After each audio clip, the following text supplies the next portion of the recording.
السلام علیکم ورحمۃ اللہ وبرکاتہ۔ کیا حال ہے آپ لوگوں کے؟ الحمدللہ۔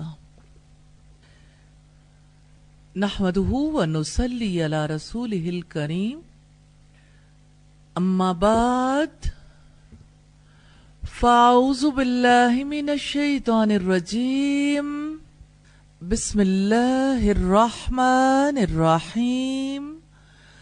رب اشرح لی صدری ویسر لی امری واحلل عقدۃ من لسانی یفقہوا قولی۔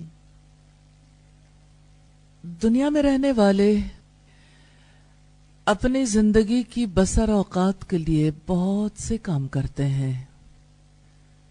زیادہ کاموں کی نوعیت معاشی ہوتی ہے۔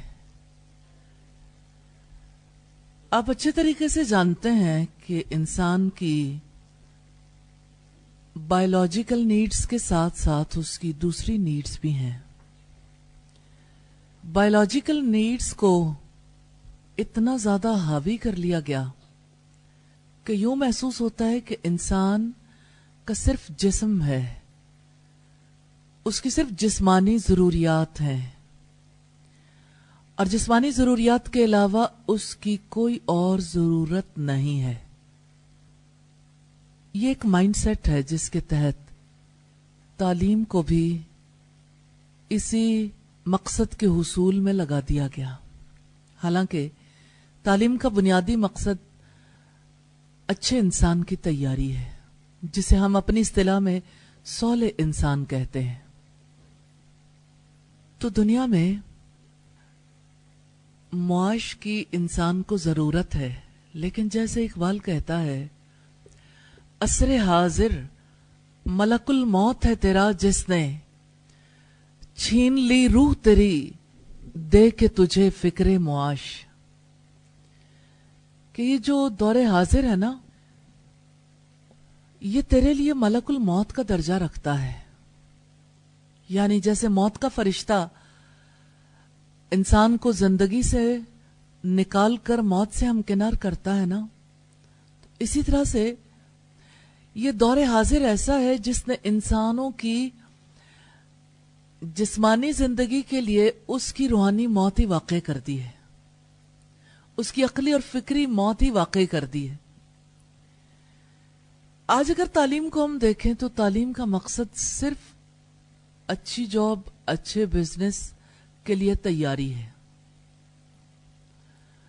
بزنس، جاب، سروسز، جو بھی امور ہیں، رزق کمانے کا ذریعہ ہے۔ رزق انسان نے استعمال کرنا ہے۔ انسان کی بایولوجیکل نیڈز پوری ہو گئیں، اب وہ کیا کرے؟ اب اسے کیا کرنا ہے؟ کیا آپ نے کبھی سوچا کہ آج کے دور میں ڈپریشن کی بیماری اتنی عام کیوں ہو گئی؟ کیونکہ بایولوجیکل نیڈز کو فلفل کرنے کے بعد اس کی روحانی، اس کی فکری ضروریات کی تکمیل کے لیے وہ کوششیں نہیں کی جا رہی۔ اللہ پاک نے انسان کو تخلیق کیا اور انسان کی ضروریات کی تکمیل کے لیے، کلی طور پر تکمیل کے لیے، خود انسان کے اندر دو بنیادی اوصاف رکھے۔ ایک تو عقل، جس کی وجہ سے انسان بھلائی برائی میں تمیز کر سکتا ہے، جس کی وجہ سے انسان ڈیسیژنز کر سکتا ہے، جس کی وجہ سے انسان سوچنے سمجھنے کے قابل ہوتا ہے، اور دوسری چیز جو ہے وہ بھلائی اور برائی، انسان کی نیکی، اس کی خیر، اس کا تقوی اور اس کا فجور اللہ تعالیٰ نے فطری طور پر الہام کر دیا ہے۔ جیسا کہ رب العزت نے فرمایا فَأَلْهَمَهَا فُجُورَهَا وَتَقْوَاهَا، کہ اسے اس کی نیکی اور اسے اس کا تقوی اور اس کا فجور الہام کر دیا۔ اب آپ دیکھیے کہ انسان کا وجود جو ہے وہ محض فزیکل نہیں ہے، اس کے پاس عقل بھی ہے اور اس کو اچھائی برائی کی تمیز بھی دے دی، جبکہ اللہ پاک نے پیدائش کے موقع پر ہی انسان کے اندر اپنی روح پھونکی ہے، جیسا کہ اس نے فرمایا وَنَفَخْتُ فِيهِ مِن رُوحِي، کہ میں نے اس میں اپنی روح پھونکی ہے. تو اس لحاظ سے اگر آپ دیکھیں تو ان دو چیزوں کے ساتھ اب انسان کے لیے زندگی بسر کرنا آسان ہو گیا. لیکن اس کی رحمت ہے کہ اس نے انبیاء بھیجے، اس نے کتابیں دی تاکہ انسان کی عقل کو رہنمائی دی جا سکے، تاکہ انسان کے لیے زندگی گزارنے کے طریقے کو سہل بنایا جا سکے. سارے انبیاء کے بعد جب محمد صلی اللہ علیہ وسلم آئے تو آپ صلی اللہ علیہ وسلم کی آمد کے بعد لوگوں کے لیے آپ کے ہر طرز عمل کو نوٹ کرنا، آپ صلی اللہ علیہ وسلم کے طریقے زندگی کو اپنانا لوگوں کے لیے ممکن ہو گیا. الحمدللہ رب العالمین کہ لوگوں نے آپ صلی اللہ علیہ وسلم نے جو کہا اسے محفوظ کیا، جو آپ نے کیا لوگوں نے دیکھا اسے محفوظ کیا، لوگوں تک پہنچایا. رسول اللہ نے اس کے لیے دعا بھی کی، اللہ اس کے چہرے کو روشن کر دے، جس نے میری حدیث سنی اسے یاد رکھا، اسے دوسروں تک پہنچایا. یہ کیا ہے؟ دعوت اللہ، اللہ کی طرف بلانا ہے نا. اگرچہ اس میں بظاہر تو ہمیں یوں نظر آتا ہے کہ نبی صلی اللہ علیہ وسلم کی حدیث کو پڑھنا ہے، اسے یاد کرنا ہے، اسے دوسروں تک پہنچانا ہے.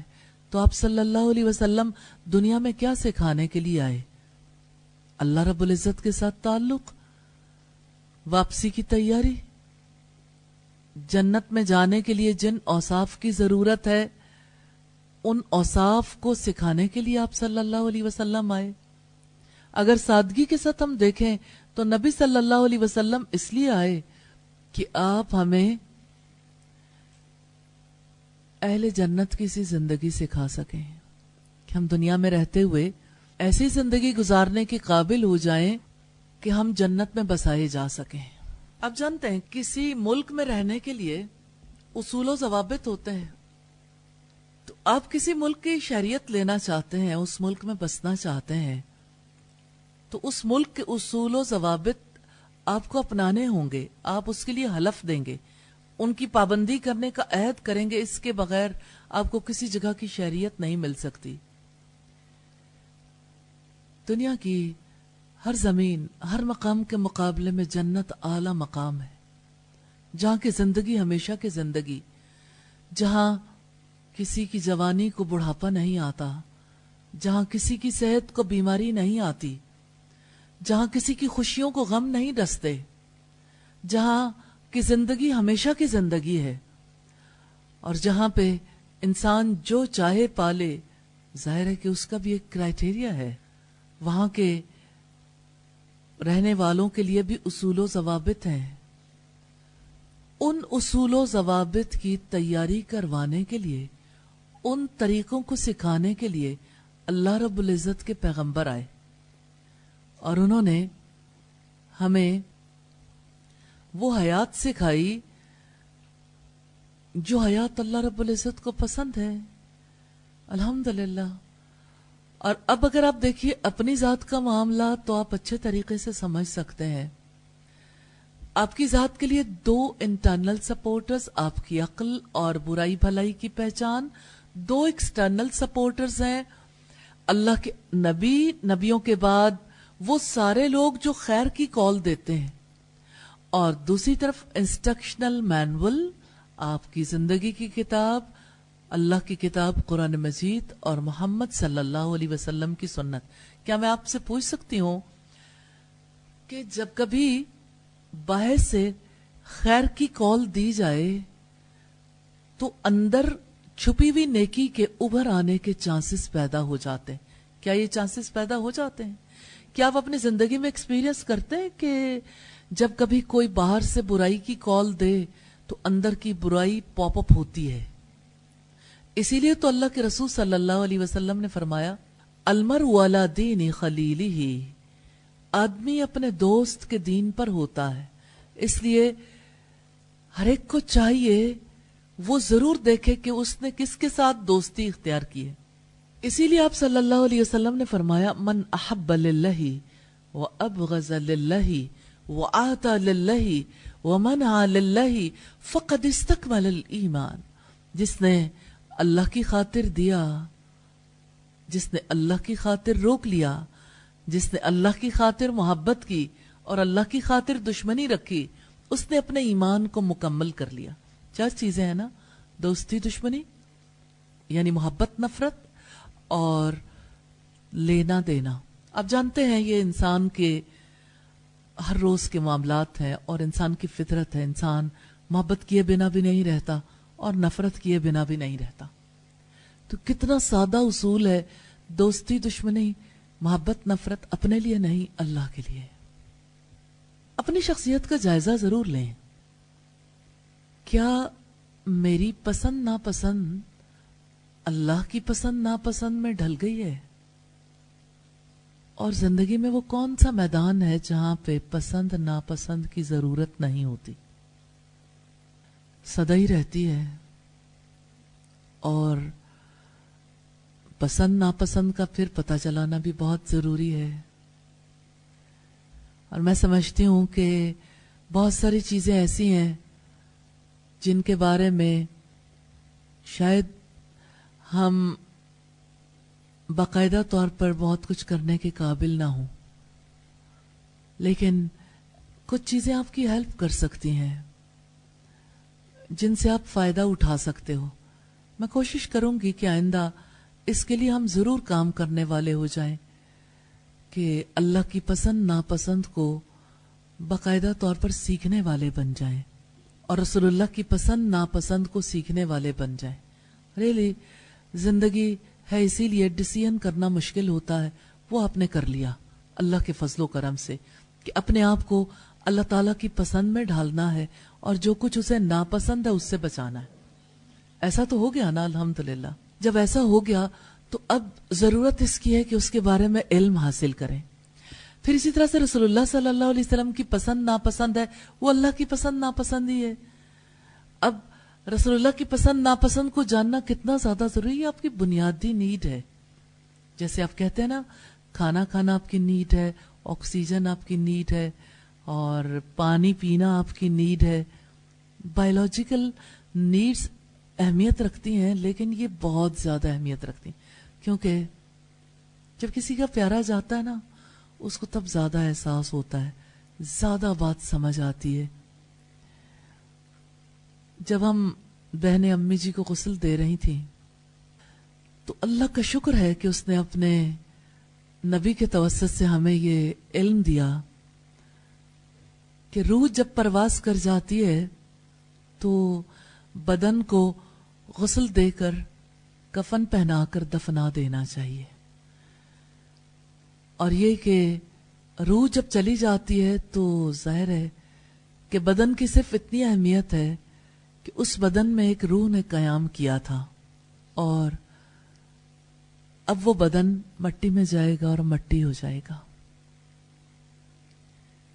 ساری زندگی جس کے لیے تعلیم حاصل کی، جس کو کھلاتے رہے پلاتے رہے، جس کے عیش و آرام کے لیے کوششیں کرتے رہے، جس کے لباس کے لیے، جس کے رہن سہن کے لیے سب کچھ کرتے رہے،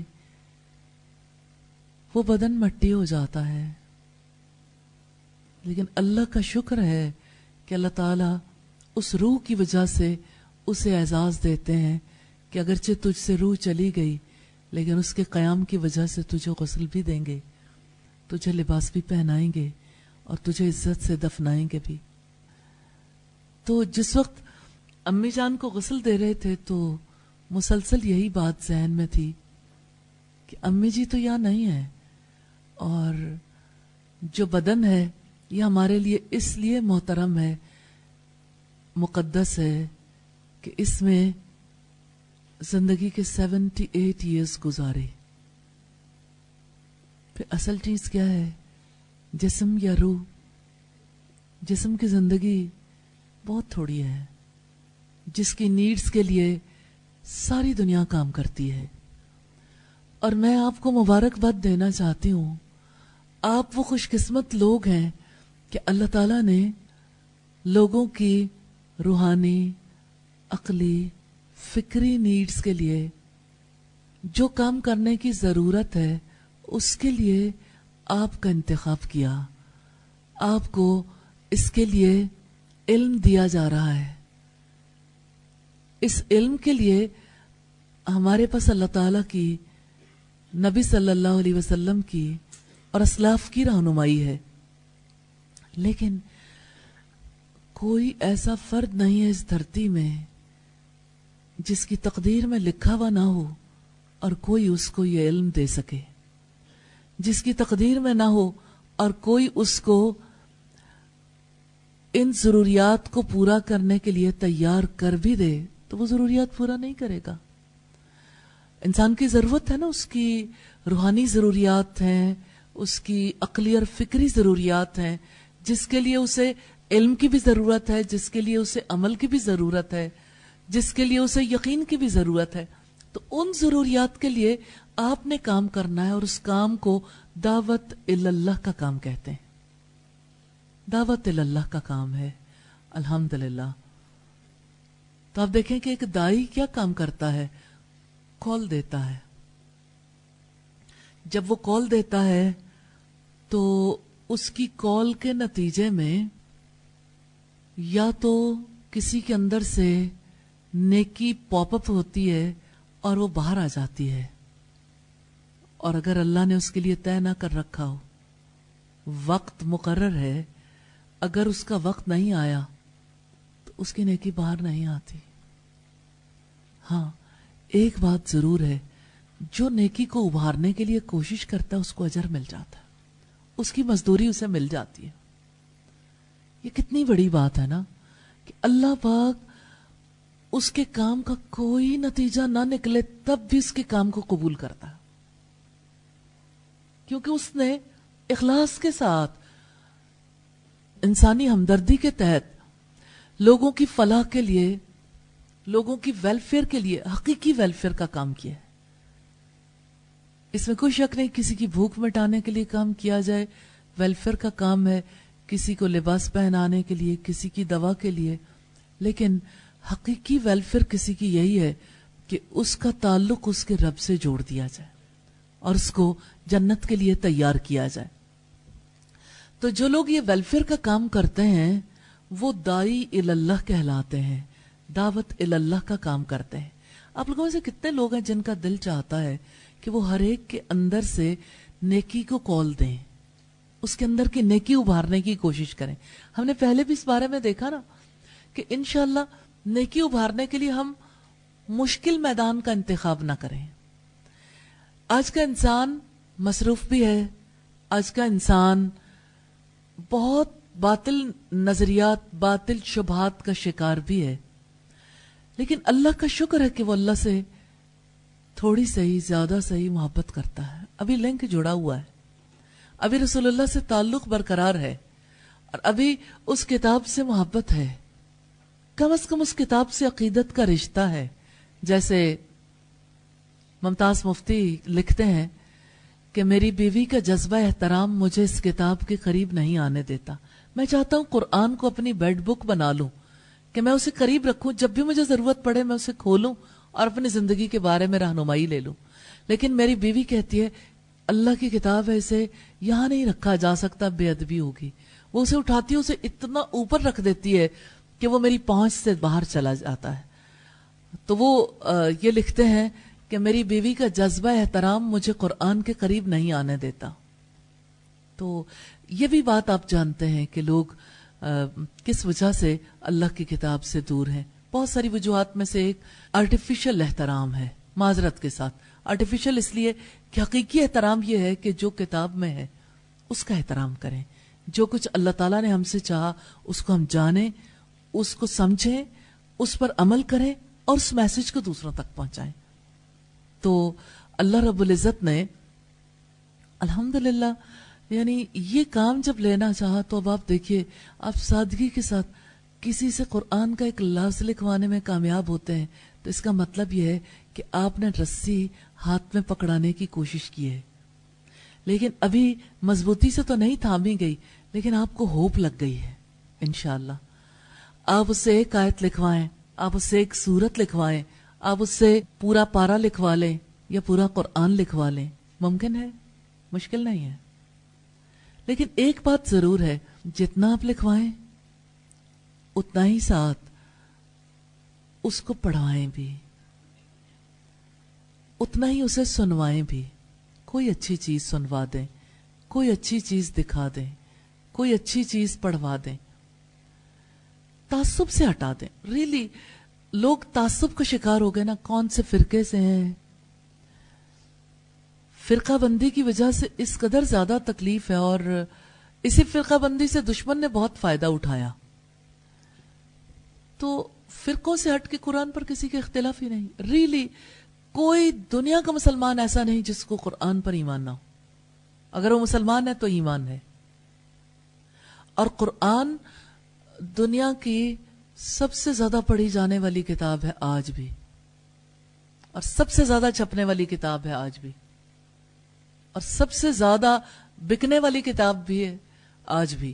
آج بھی اگر آپ دیکھیں سب سے زیادہ قرآن حکیم کے ساتھ لوگوں کا تعلق ہے، لیکن ہمیں یہ دیکھنا ہے کہ سب سے زیادہ ہونے کے باوجود کتنے لوگوں سے تعلق نہیں ہے. تو بہت دنیا ہے جس کا تعلق نہیں ہے.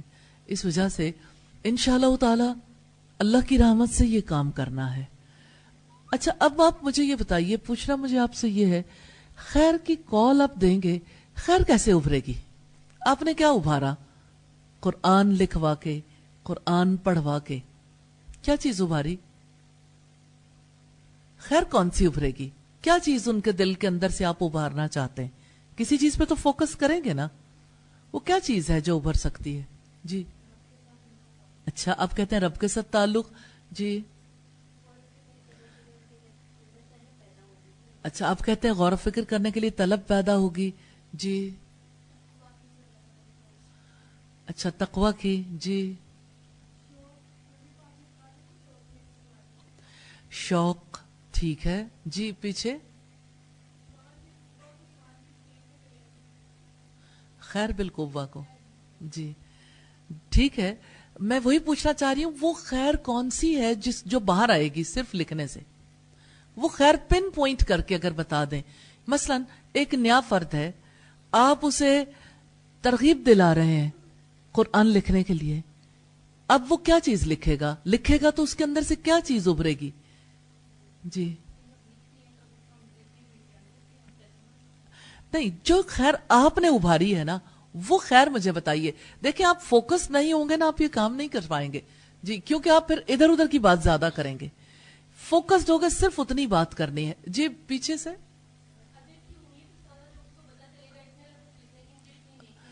ٹھیک ہے، اجر کی امید بھی ہو گئی. اوکے جی جی بتائیے. اللہ کی محبت ہو گئی. ٹھیک ہے، قرآن کے قریب کر دیں گے. جی آپ بتائیے. قرآن سے محبت. ٹھیک ہے. جی اللہ کے کلام سے محبت. یہ میرے رب کا کلام ہے، بس آپ نے صرف اتنا کام کرنا ہے. یہ میرے رب کا کلام ہے. اور آپ جب کسی کو دعوت دینا چاہیں، ایک واقعہ اکرمہ کا ان کے گوش گزار کر سکتے ہیں کہ حضرت اکرمہ جو ابو جہل کے بیٹے تھے، رسول اللہ صلی اللہ علیہ وسلم جس وقت اب صلی اللہ علیہ وسلم نے جس وقت مکہ فتح کیا تو مکہ سے بھاگ گئے تھے. ان کی کشتی بیچ مجدار کے پھنس گئی سمندر میں. سب لوگوں نے بتوں کو پکارنا شروع کیا.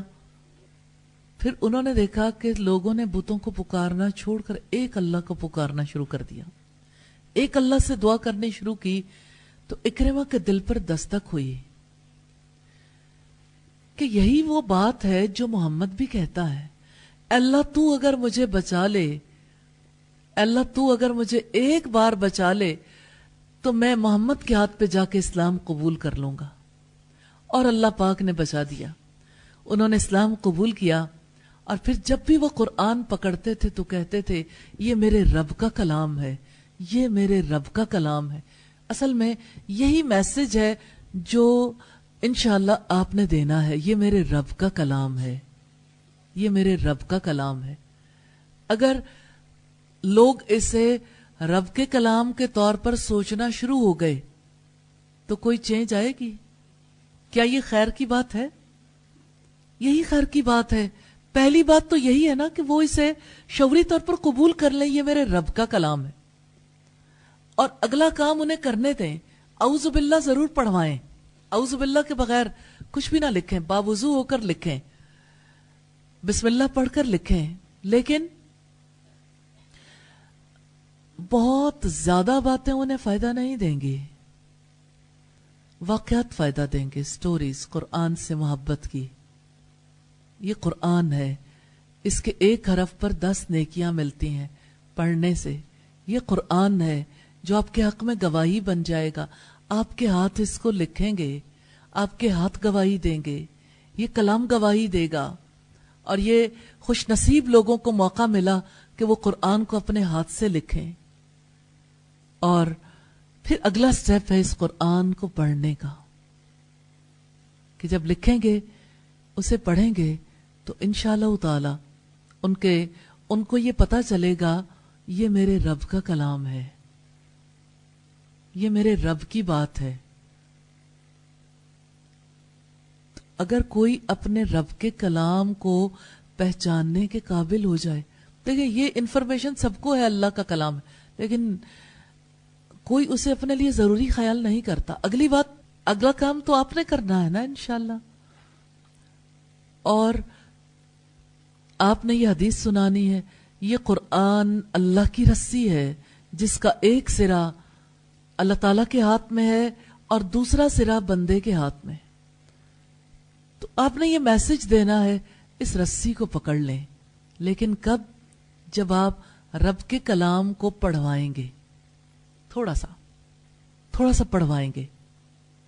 پھر آپ یہ کہیں گے کہ اللہ کی رسی ہے، اس کو تھام لیں، اور اپنی زبان میں نہیں ہے، اس لیے اسے اپنی زبان میں ایک دفعہ پڑھ لیں. ایک دفعہ پڑھنے سے انشاءاللہ بہتر نتیجہ سامنے آئے گا انشاءاللہ تعالی. تو دعوت اللہ کا کام سارے انبیاء نے کیا.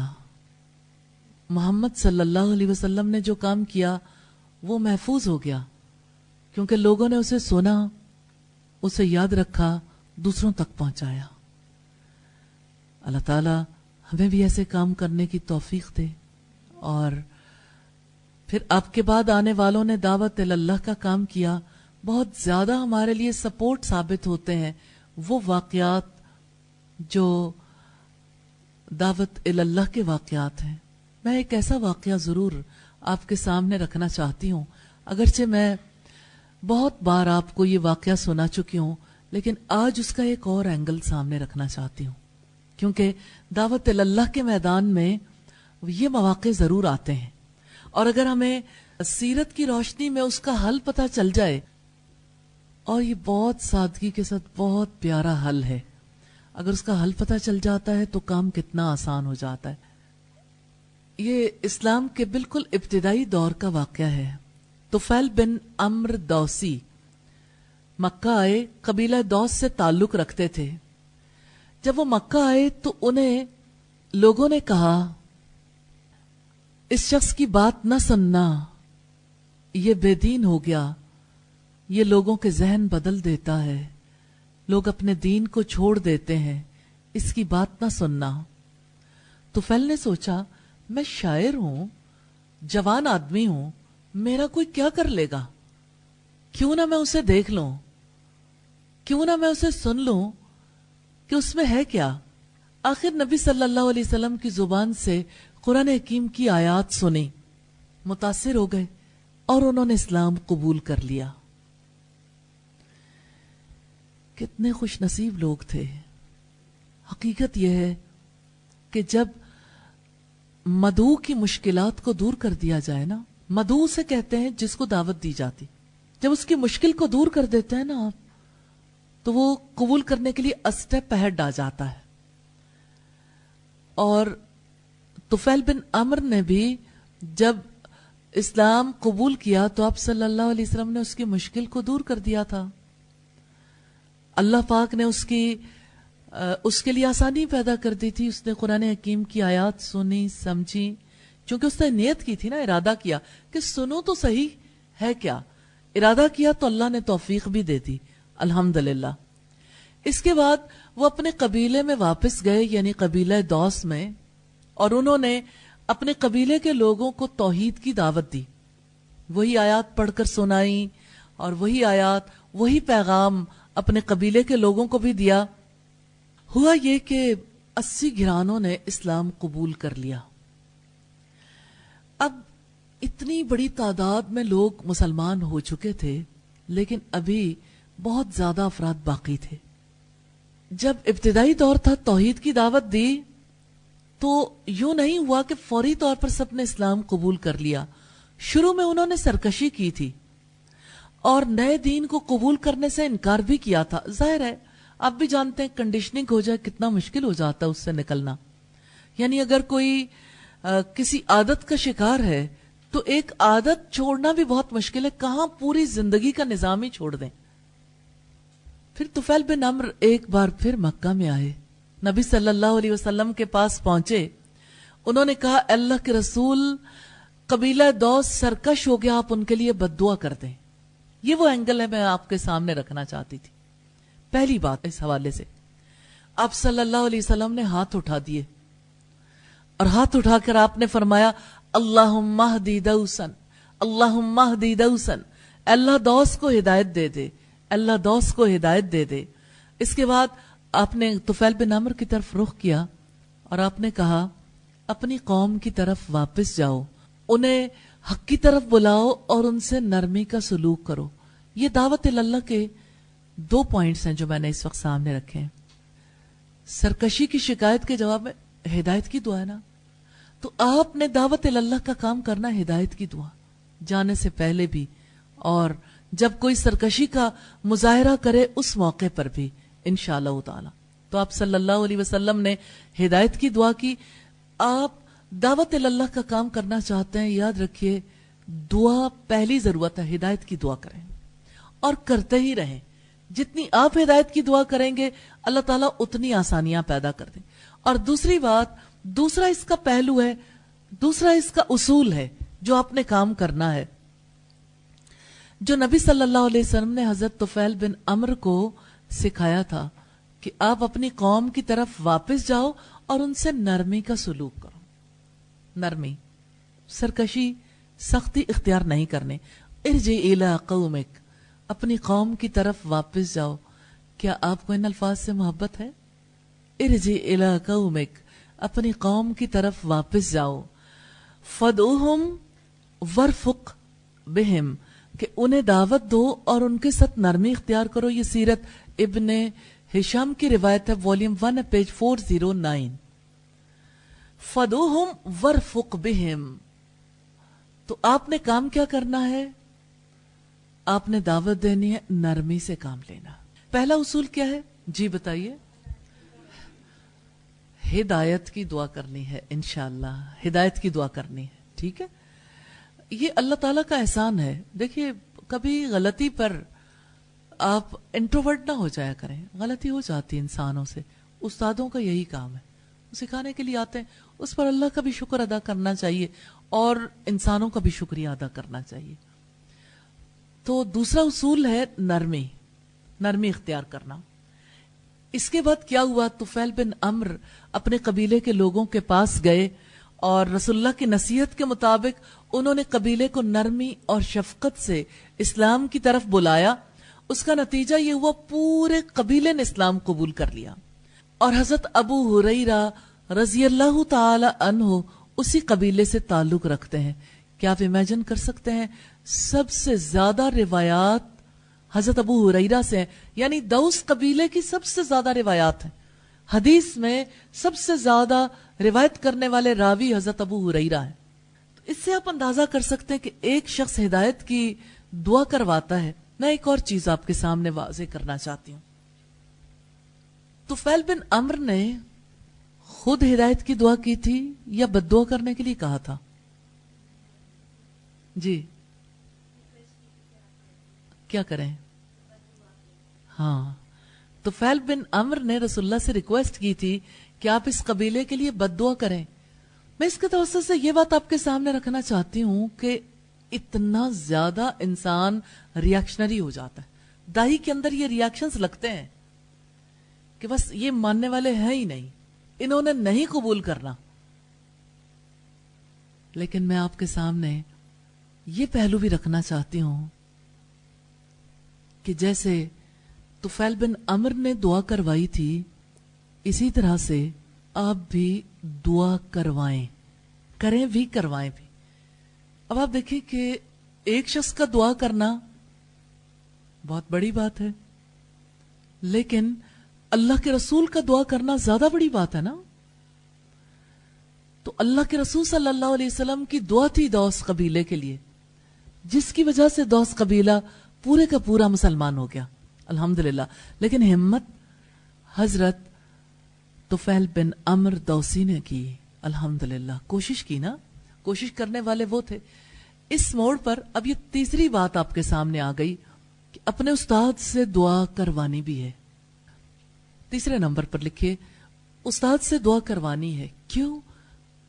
کیونکہ کسی مسلمان کی عدم موجودگی میں جو اس کے لیے دعا کی جاتی ہے, اللہ تعالیٰ اس دعا کو قبول کرتے ہیں. اور پھر یہ کہ جب استاد سے دعا کروائی جاتی ہے نا, تو اس کے دو نتیجے نکلتے ہیں. ایک تو یہ ہے کہ آپ براہ راست ان لوگوں کو دعاؤں میں لے آتے ہیں. دوسرا یہ ہے کہ ربط, تعلق. آپ جانتے ہیں فرد قائم ربط ملت سے ہے, تنہا کچھ نہیں. موج ہے دریا میں, بیرون دریا کچھ نہیں. پیوستہ رہ شجر سے, امیدیں باہر رکھ. پیوستگی ضروری ہے. آپ اگر اکیلے اکیلے ٹکرے مارتے رہیں گے تو حل نہیں نکال پائیں گے. طفیل بن عمر دوسی کا واقعہ ہمیشہ یاد رکھیے گا رابطے کے لیے, تعلق کے لیے. تو انشاءاللہ آپ کو وے ملے گا کہ آپ نے کام کس طرح سے کرنا ہے انشاءاللہ. تو آپ دیکھیں, دعوت کا کام آسان ہے. واقعات میں دعوت کو پڑھنا اچھا لگتا ہے یا ویسے پڑھنا اچھا لگتا ہے؟ واقعات میں, کیونکہ واقعات میں انسان کی دلچسپی, اس کا شوق جو ہے وہ اسے آگے کی طرف بڑھاتا ہے کہ اچھا پھر کیا ہوا نا, پھر کیا ہوا. تو یہ شوق اصل میں علم کے لیے چاہیے ہوتا ہے. واقعات کی وجہ سے انسان کو وہ شوق, انسان کو وہ سواری تو مل جاتی ہے جس کو رسول اللہ نے سواری قرار دیا, اس کی وجہ سے انسان تیز چلنے کے قابل ہو جاتا ہے. لیکن میں آپ کو یہاں روک کے یہ کہنا چاہتی ہوں کہ کوئی قبیلہ تو آپ کا بھی ہوگا, کوئی علاقہ آپ کا بھی ہوگا, کسی جگہ کے لیے آپ بھی پلان کر سکتے ہیں, تو آپ بھی ضرور پلان کر لیں. اور اگر آپ اکیلے پلان کریں گے, آپ اکیلے انڈیویجولی بھی پلان کر سکتے ہیں, جسٹ نو پرابلم. پہل تو بغیر کسی کے کہے خود ایکسپیریمنٹ کرنا چاہیے, اپنے اہل خاندان پر, اپنے اہل علاقہ پر. جس اسکول سے آپ پڑھے, جس کالج سے پڑھے, جس یونیورسٹی سے, جس میڈیکل کالج سے, جس جگہ سے بھی اللہ تعالیٰ نے آپ کو موقع دیا, ان سب کا حق ہے. آپ کے اساتذہ ہوں گے, آپ کی فرینڈز ہوں گی, یہ حلقہ آپ کے لیے پہلا ہے, پہلا حلقہ. پھر ہم اس کو آگے بڑھ کے اور لوگوں کے لیے بھی دیکھیں گے. لیکن میں اس کے لیے 1 ویک کا ٹائم دینا چاہتی ہوں. 1 ویک میں آپ تقسیم کریں. اب یہ آپ پر ہے کہ آپ اس کے لیے کس قدر زیادہ آگے بڑھ کے کام کرنا چاہتے ہیں. تو آپ پہلے تیار کر لیں لوگوں کو. دیکھیں, آپ کے ہاتھ میں اگرچہ کچھ بھی نہ ہو, لیکن آپ تیار کر سکتے ہیں. آپ اپنی کتاب ساتھ رکھ کے لوگوں کے ساتھ بات چیت ضرور کر سکتے ہیں. پھر آپ کے پاس جو صورت آ گئی, اس کو جب آپ دینا چاہیں گے, پھر تو آپ نے صرف تقسیم کرنا ہے نا. آپ ذہن سازی تو کر چکے ہوں گے نا انشاءاللہ. تو ذہن سازی کرنی ضرور شروع کر دیں, واقعات سنانے اور لوگوں کو تیار کرنا. لیکن اس کا ریکارڈ پریپیئر کریں, اپنے پاس نوٹ ڈاؤن کریں, کیونکہ اللہ کا نظام ایسا ہے جس میں ہر چیز ایکوریٹ ہے, اور ہمیں پورا انسان کے اعمال کے بارے میں بھی ریکارڈ ملتا ہے, جسے اعمال نامہ کہتے ہیں, جنہیں معزز فرشتے لکھتے رہتے ہیں جو کچھ انسان کرتا ہے. داعی اللہ کو اس کی اس لیے ضرورت ہوتی ہے کہ اس نے آگے بڑھانا ہے. جب آپ وداؤٹ پلاننگ آگے بڑھیں گے تو پھر آپ کو سمجھ نہیں آئے گی اب کام کیسے کریں.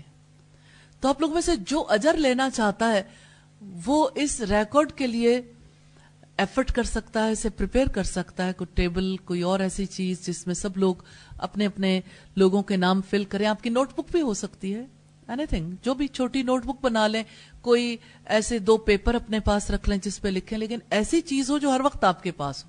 جس کے لیے آپ کو مشکل نہ ہو، لیکن جس وقت آپ اس کا حساب کتاب کریں نا، یہ حساب کتاب بڑے اجر والا ہے نا، تو پھر آپ کے دل کے اندر اور زیادہ جوش و جذبہ ابھرے گا کہ میں اور زیادہ بہتر انداز سے اس کام کو لے کے چلوں. تو آپ نے کتنے اصول سیکھے؟ 3 اصول سیکھے ہیں. اور تیسرا اصول کیا ہے؟ کنیکٹیوٹی، رب، دعا کروانا. اور دعا کا رابطہ ہی سب سے مضبوط رابطہ ہے نا، بندے اور رب کے درمیان اور انسانوں اور انسانوں کے درمیان. کیونکہ انسان تو کسی کو کچھ نہیں دے سکتے، لیکن دعا کا تحفہ دے سکتے ہیں. اپنے رب سے ہدایت کی دعا ضرور کر سکتے ہیں. اگر نبی صلی اللہ علیہ وسلم کے طرز عمل کو دیکھیں تو آپ صلی اللہ علیہ وسلم انسانوں کے لیے ان کی جان سے بھی زیادہ مہربان تھے. آپ ایک شفیق باپ بھی تھے. آپ صلی اللہ علیہ وسلم کیسے ان کے حق میں بد دعا کر سکتے تھے؟ آپ نے اس لیے اللہ تعالیٰ سے ان کے لیے ہدایت کی دعا کی. تو آپ بھی یاد رکھیے، کبھی کسی کے لیے بد دعا نہیں کرنی، کبھی کسی کے لیے دل میں رنج، غصہ، کینہ، بغض نہیں پالنا. انشاءاللہ ہمیشہ یہ سوچنا ہے کہ انہیں پتہ نہیں ہے، یہ لوگ جانتے نہیں ہیں، اور اصلاح کی کوششوں کو جاری رکھنا ہے. چوتھا آپ کا اصول یہ ہے کہ اصلاح کی کوششوں کو جاری رکھنا ہے. تو خواہ مدعو کتنی زیادتیاں کرے، اس کی زیادتی کے جواب میں زیادتی نہیں کرنی. میں آپ سے ایک اور سوال کرنا چاہتی ہوں، کیا دعوت کسی کا ذاتی عمل ہے؟ دعوت دینا کسی کا ذاتی عمل ہے؟ کسی داعی کا ذاتی عمل ہونے کے باوجود اس کا ذاتی عمل نہیں ہے.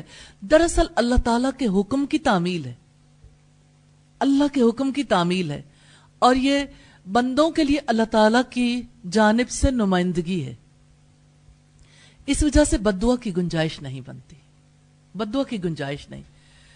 داعی کا کردار یہ ہے کہ وہ یک طرفہ خیرخواہی کا سلسلہ جاری رکھے. یک طرفہ. اللہ تعالیٰ اسے 2 طرفہ بھی بنا دیں گے انشاءاللہ، اور اللہ کے پیغام کو پہنچائیں. مدعو کی جانب سے جتنی زیادتیاں کی جائیں ان کو نظر انداز کر دے. اور داعی کا کام دعوت دینا ہے، باقی معاملہ اللہ تعالیٰ کا ہے، کیونکہ ہدایت بندے کے ہاتھ میں نہیں. وہ اپنی حکمت کے مطابق جیسے چاہے گا فیصلہ کرے گا. یہ ایک مائنڈ سیٹ ہے جس کے تحت آپ کام کریں گے. دعوت کا معاملہ کسی کا ذاتی معاملہ نہیں، اللہ کے حکم کی تعمیل ہے. اس لیے بد دعا نہیں کرنی، ہدایت اللہ نے دینی ہے، اس لیے اللہ سے دعا کرنی ہے انشاءاللہ.